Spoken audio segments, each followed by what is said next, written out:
Science and education world में आपका स्वागत है दोस्तों आज हम बात करने वाले हैं जो ह्यूमन ब्लड है उसके इंपॉर्टेंट क्वेश्चंस के बारे में।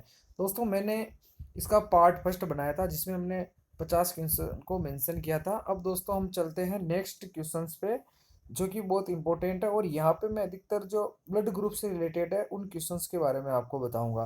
तो दोस्तों चलते हैं सबसे पहले क्वेश्चन नंबर फर्स्ट पे कि मानव रक्त के स्कंदन या रक्त का थक्का जमने में मदद करने वाला विटामिन कौन सा है। तो दोस्तों जो मानव रक्त है, यानी जब अपने को चोट लग जाती है तो थोड़ी देर बाद अपना खून खुद ब खुद रुक जाता है वहां से। तो वो किस वजह से होता है? तो दोस्तों इसके लिए 13 फैक्टर कार्य करते हैं, और उन फैक्टर में एक फैक्टर होता है विटामिन के। अब दोस्तों अगर आपको यहाँ पे पूछ रहा ना कि विटामिन कौन सा है, दोस्तों इसके मैंने और दो तीन क्वेश्चन दे रखे। अगर ये विटामिन पूछ रहा है तो उसका आंसर आपको यहाँ विटामिन के करना है। और इसके 13 फैक्टर में से अलग अलग प्रकार से क्वेश्चन पूछते हैं जो मैंने इसमें मेंशन कर रखे हैं, वो आगे आपको बता दूंगा। अब किसकी मौजूदगी के कारण शरीर के भीतर रक्त नहीं जमता?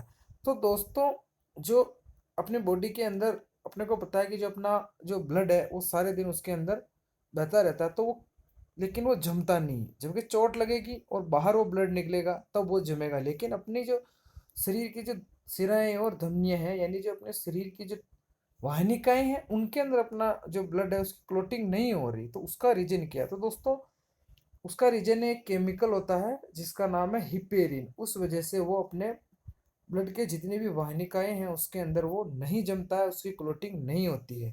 अब दोस्तों इस क्वेश्चन को अलग अलग प्रकार से घुमा के पूछते हैं, तो देखते हैं नेक्स्ट क्वेश्चन। तो किसकी उपस्थिति में रुधिर वाहिनियों में रक्त क्लोट नहीं होता है? तो दोस्तों इसका आंसर होगा हिपेरिन की उपस्थिति में। रक्तस्राव को रोकने के लिए आमतौर पर किस एल्यूमिनियम लवण का प्रयोग किया जाता है? तो दोस्तों आपको पता है कि कई बार जब अपने को जो ये क्वेश्चन है, दोस्तों ये क्वेश्चन अपन सबको आता है, लेकिन यहाँ पे दोस्तों इसको घुमाकर पूछा गया है ये एग्जाम के दृष्टि से। दोस्तों एल्यूमिनियम लवण, यानी यहाँ हम बात कर रहे हैं फिटकरी की। दोस्तों जो फिटकरी होती है, अपने को चोट लगती है तो अपना फिटकरी को घुमाते हैं तो वहाँ पर रक्त थोड़ी देर में निकलते बंद हो जाता है। तो दोस्तों जो फिटकरी है वही एल्यूमिनियम लवण है, और उसको बोलते हैं पोटास एलम। और अब ये एल्यूमिनियम का लवण कैसे? दोस्तों इसका फॉर्मूला होता है Al2SO4 होल ट्वाइस K2SO4 का होल ट्वाइस 24H2O। तो दोस्तों ये उसका फॉर्मूला होता है, इस वजह से इसको एल्यूमिनियम का लवण भी बोलते हैं। रक्त जमने में किस तत्व की भूमिका होती है? दोस्तों मैंने कहा था हम 13 फैक्टर कार्य करते हैं, उसमें से एक तत्व भी होता है या एक एलिमेंट होता है। तो दोस्तों वो एलिमेंट होता है कैल्शियम। रक्त में प्रतिस्कंदक पदार्थ कौन सा है? प्रतिस्कंदक पदार्थ या एंटीकोगुलिक एजेंट है दोस्तों, वो होता है हिपेरिन। और इसका कार्य होता है कि रक्त की जितनी भी अपने एंट्रियोल या सिराएं या धमनियां हैं उनके अंदर रक्त को जमने से रोकना। क्रिसमस फैक्टर किसमें निहित होता है? तो दोस्तों जो सातवां फैक्टर होता है वो क्रिसमस फैक्टर होता है, और ये रक्त के जमाव में निहित होता है। रक्त समूह या ब्लड ग्रुप की खोज किसने की थी? तो दोस्तों जो ब्लड ग्रुप है उनकी खोज लैंड स्टीनर ने की थी। और एक आर एच फैक्टर जो भी ब्लड ग्रुप में बहुत इंपॉर्टेंट है, उसकी खोज लैंड स्टीनर एंड विनर ने मकाका रिसस नामक बंदर में इसकी खोज की थी। अगर दोस्तों आपको अधिक जानकारी चाहिए इन सब के बारे में कि किसने खोज की थी या कौन से ब्लड ग्रुप है, तो दोस्तों मैंने यह आई बटन में मानव रक्त का पूरा कंप्लीट वीडियो बना रखा है, उसका लिंक दे दिया है, तो आप जाके वहाँ पे उसको कंप्लीट आप देख सकते हैं। और अगर आपने मेरे वीडियो को अब तक सब्सक्राइब नहीं किया है तो आप उसको जल्दी से सब्सक्राइब कर दें और वीडियो को अधिक से अधिक शेयर कर दें। चलते हैं दोस्तों नेक्स्ट क्वेश्चन पे। कौन सा रक्त समूह सर्वदाता कहलाता है? तो दोस्तों आजकल दोस्तों क्या हो रखा है, जो क्वेश्चन पूछने का तरीका बदल गया है। पहले अपन सीधा सा बता देते थे कि सर्वदाता यानी जो डोनर है वो ओ है, और सर्वग्राही या है वो ए बी है। लेकिन दोस्तों अब अपने को इनमें नेगेटिव पॉजिटिव पूछने लग रहे हैं, तो आपको याद रखना है कि जो सर्वदाता समूह है, जो सर्वदाता है वो ओ नेगेटिव है, और जो सार्वभौमिक स्वीकार करता है या दाता या ग्राही है वो ए बी पॉजिटिव है। दोस्तों याद रखें, ओ नेगेटिव और A B positive. A B रक्त समूह, अब यहाँ पे दोस्तों ये पूछ रहा है कि ए बी जो रक्त समूह है उसकी विशेषता क्या है? तो जो ए बी रक्त समूह है उसमें एंटीबॉडी नहीं होते, यानी एंटीबॉडी ए और बी दोनों एब्सेंट होते हैं, उसमें केवल एंटीजन ए और बी ही प्रेजेंट रहते हैं। जबकि जो ओ होता है उसमें एंटीबॉडी ए और बी दोनों होते हैं और एंटीजन ए बी एब्सेंट रहते हैं। यदि माता पिता में एक का रुधिर वर्ग ए बी है और दूसरे का रुधिर वर्ग है तो उनके बच्चे का संभावित रुधिर वर्ग क्या होता है? दोस्तों, जो संभावित रुधिर वर्ग है उसको निकालने की एक मतलब एक विधि है जो मैं आपको यहाँ बता देता हूँ, ताकि भविष्य में आपको कभी भी पूछे तो आपको इनको रटने की जरूरत नहीं है। तो दोस्तों, आपको क्या करना है, यहाँ ए बी पूछ रहा तो यहाँ आई लेना। दोस्तों, जो आई है ये इनके संयुग्मी या एक एलील्स है, तो आपको बस यहाँ आई ए और आई बी लेना है, और जब भी ओ हो तो उसको हमेशा ओ लेना है।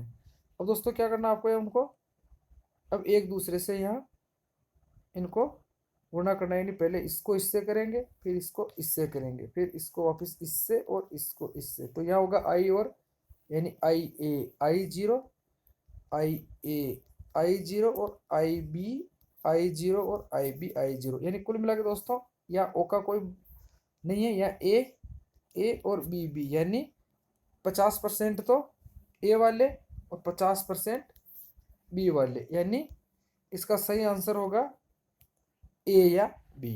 यानी उनके बच्चे का संभावित रुधिर कौन सा होगा, या तो ए होगा या बी होगा। तो ये तरीका दोस्तों आप याद रखें, इसे आप आराम से कर सकते हैं। यानी रक्त के ए बी वर्ग वाले व्यक्ति ऐसे व्यक्ति को रक्त दान कर सकता है जिसका रक्त वर्ग हो, यानी ए बी किस किस को अपना ब्लड दे सकता है। तो दोस्तों, जो ए बी है वो सिर्फ ए बी को ही अपना ब्लड दे सकता है।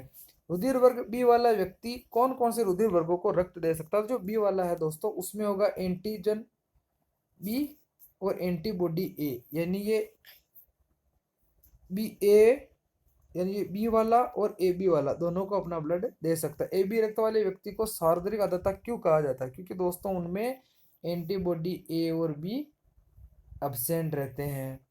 रक्त समूह ओ वाला व्यक्ति किस रक्त समूह के व्यक्तियों से रक्त ले सकता है? दोस्तों, आपको ये तो पता है कि जो ओ वाला है सबको रक्त दे सकता है, लेकिन अगर कभी ओ को रक्त की जरूरत पड़ गई तो दोस्तों वो किस किस से अपना ब्लड ले सकता है? तो दोस्तों ओ वाला सिर्फ ओ से ही ब्लड ले सकता है। यदि एक पिता का वर्ग ए है और माता का वर्ग ओ है तो उनके पुत्र का कौन सा होगा? तो दोस्तों देखो, यहाँ बात कर रहा है आई ए, और अब ये सिर्फ एक ही है, ये जोड़े में होते दोस्तों, तो यहाँ पर जब नहीं हो तो अपन को आई जीरो कर देंगे, और ये तो आई ओ आई है ही।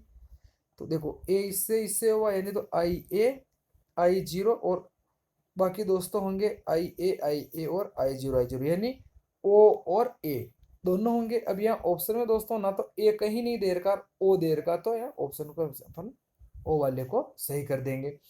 गुर्दे को रक्त पूर्ति करने वाली रुधिर वाहिका कौन सी? यानी गुर्दा, यानी दोस्तों यहाँ हम किडनी की बात कर रहे हैं, और किडनी को हिंदी में वृक्क बोलते हैं, तो इसका आंसर होगा वृक्क धमनी। निम्नलिखित में से कौन ऑक्सीजन रहित रक्त मानव शरीर के विभिन्न भागों से हृदय में लाता है? देखो दोस्तों, जो यहाँ ये बात कर रहा ना ऑक्सीजन रहित रक्त, जिसको अपन अशुद्ध रक्त बोलते हैं, तो जो शिराएं होती है वो अशुद्ध रक्त को अपने हृदय में लाती है, तो इसका सही आंसर होगा यहाँ पे शिराएं।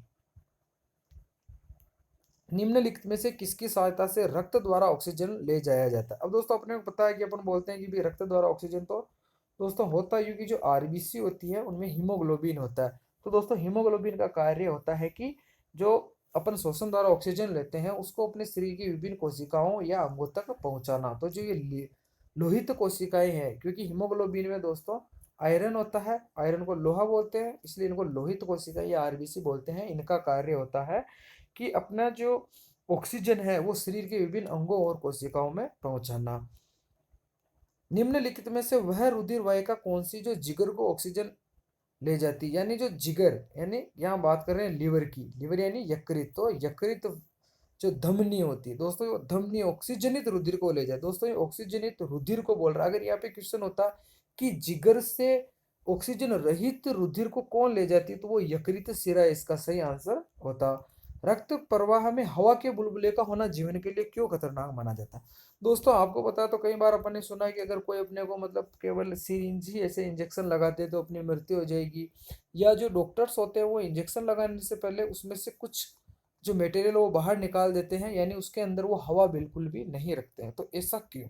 दोस्तों ऐसा इसीलिए होता है कि अगर अपने ब्लड के अंदर थोड़ी सी भी हवा चली जाए तो अपने रक्त के प्रवाह में समस्या कर देगी, यानी क्या होगा, बीच में वो बुलबुला आ जाएगा। जिसकी वजह से क्या हो जाएगा दोस्तों, अगर ये डायरेक्ट अपने हृदय में गया तो यहाँ से ये क्या हो जाएगी, अपने हार्ट को फेलियर कर देगा। इस वजह से अपनी मृत्यु भी हो सकती है। यानी यहाँ और जो कारण है वो है कि जो रक्त के प्रवाह में दोस्तों यहाँ बाधा उत्पन्न हो जाएगी। निम्नलिखित में से वे वैज्ञानिक कौन है जिसने पहली बार रुधिर परिसंचरण की व्याख्या की थी? तो दोस्तों रुधिर परिसंचरण की व्याख्या की थी या रुधिर परिसंचरण की खोज की थी, तो इन सबका श्रेय जाता है विलियम हार्वे को। किस प्रक्रिया द्वारा श्वसन के दौरान गैसें रुधिर में प्रवेश करती है? तो दोस्तों विसरण के द्वारा जो गैसें हैं वो अपने रुधिर में प्रवेश करती हैं। होता यूं कि दोस्तों जैसे कि अपन ने श्वास लिया, अब श्वास लेने से अपन ने ऑक्सीजन ली, तो अब अपने क्या हो गया, जो फेफड़े हैं उनकी जो अपन बोलते हैं जो एल्यूविलियाई होती है, उनमें क्या होता है कि अब ऑक्सीजन की मात्रा बढ़ गई, जबकि जो पास में जो रुधिर है वो अब जिसमें कार्बन डाइऑक्साइड की मात्रा बढ़ गई थी, यानी वहाँ ऑक्सीजन की कमी हो गई। तो दोस्तों जो विसरण होता है उसमें अधिक सांद्रता से निम्न सांद्रता की ओर गमन करती है, तो वो ऑक्सीजन वहां चली जाएगी। इस प्रकार विसरण की क्रिया द्वारा दोस्तों रुधिर में गैसें प्रवेश करती है। प्राकृतिक कोलाइड कौन सा है? तो दोस्तों जो प्राकृतिक कोलाइड है वह है रक्त। रक्त एक प्राकृतिक कोलाइड है क्योंकि इसमें कोशिकाएं और कणिकाएं घुली हुई रहती है। यदि व्यक्ति को गलत प्रकार का रक्त दे दिया जाए तो निम्नलिखित में से क्या परिणाम होगा? दोस्तों अगर किसी व्यक्ति को रक्त दे दिया जाएगा तो दोस्तों उसमें उसके ब्लड की क्लोटिंग होने लग जाएगी, यानी जो विभिन्न प्रकार के एंटीजन और एंटीबॉडी क्रिया हो जाएगी, जिससे उसके अंदर उसका रक्त का स्कंदन हो जाएगा। उस वजह से जो धमनियां है वो सिकुड़ जाएगी और उस व्यक्ति की मृत्यु भी हो सकती है। मानव शरीर में रक्त की अपर्याप्त आपूर्ति को क्या कहते हैं? दोस्तों एक होता है कि रक्त में आरबीसी की कमी, तो उसको बोलते हैं एनीमिया। एक होता है कि रक्त की जो कमी हो जाएगी, यानी रक्त तो अपने शरीर में फुल रहेगा लेकिन जो अपना हार्ट है वो उसको पंप करने की क्षमता खो देगा और वो कम से कम अपने पंप करेगा। इस वजह से शरीर के अंगों को आपूर्ति कम होगी, तो इस बीमारी को इस्कीमिया बोलते हैं।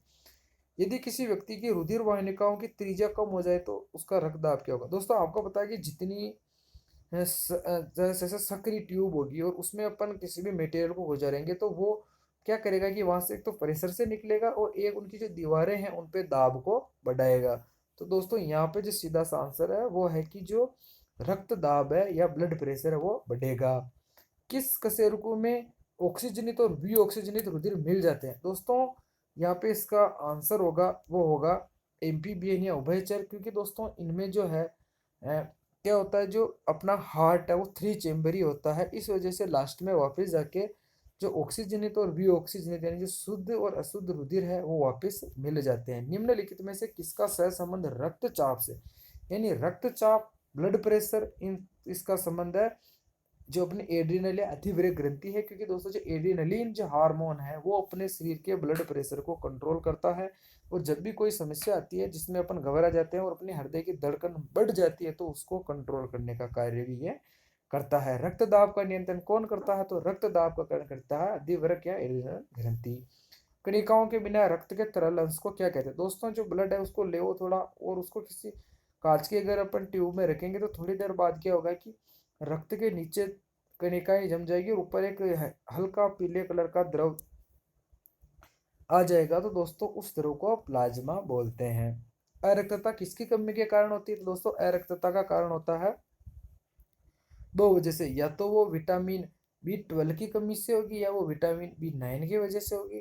दोस्तों विटामिन B12 की जो कमी है वो बहुत रेयर है, वो नॉर्मली केस में नहीं होती, लेकिन विटामिन B9 की कमी से बहुत अधिक एनीमिया होता है और इसको दोस्तों फोलिक एसिड बोलते हैं। तो यहाँ पे से आंसर फोलिक एसिड होगा और B9 दे रखा तो B9 होगा। निम्नलिखित में से किस वर्णक प्रोटीन कौन सा? दोस्तों वर्णक प्रोटीन यानी ऐसे प्रोटीन जो किसी भी मटेरियल को कलर देते हैं, जैसे जो क्लोरोप्लास्ट है उसमें हरे कलर और अपना जो ब्लड है उसमें लाल कलर। तो दोस्तों जो हीमोग्लोबिन होता है वो एक प्रकार क्रोमोप्रोटीन है जो अपने ब्लड को लाल रंग देता है, और एक जो क्लोरोप्लास्ट है वो भी क्रोमोप्रोटीन है जो अपने पेड़ पौधों की पत्तियों को हरा रंग प्रदान करता है। रुधिर लसिका हीमोफिलिक यानी जो हीमोलिम्फ है वो एक प्रकार का दोस्तों ये भी रक्त परिसंचरण तंत्र है और ये आर्थ्रोपोडा में पाया जाता है। दोस्तों ये हिमोलिम्फ है, ये इसको खुला रक्त परिसंचरण तंत्र भी बोलते हैं। केचुए की पृष्ठ रुधिर वाहिका में रक्त का परिवाह किस ओर होता है? दोस्तों जिसकी पृष्ठ रुधिर वाहिका होती है वो पश्च से अग्र की ओर रक्त को ले जाती है। स्टार फिश के परिसंचरण तंत्र को क्या बोलते हैं? दोस्तों जो स्टार फिश होती है उसके परिसंचरण तंत्र को हिमल तंत्र बोलते हैं। ये एनेलिडा का एक गुण है। हीमोफीलिया होता है, दोस्तों जो हीमोफीलिया होता है वो एक्चुअल में ऐसी बीमारी है जिसमें रक्त का थक्का नहीं जमता। दोस्तों अगर जीरो से लेके 24 मिनट के अंदर अगर रक्त का थक्का जम रहा है तब तक कोई प्रॉब्लम नहीं है, लेकिन 0 से लेके 24 मिनट के बाद अगर रक्त का थक्का नहीं जमा है तो या तो उसमें विटामिन के की कमी है या उसको हीमोफीलिया बीमारी है, और ये एक आनुवंशिक बीमारी है, इसलिए इसको एक आनुवंशिक विकार कहा गया है। रक्त में मूत्र अम्ल के उच्च स्तर के कारण निम्नलिखित में से कौन सा रोग हो जाता है? दोस्तों मूत्र अम्ल यानी जो यूरिक एसिड है, अगर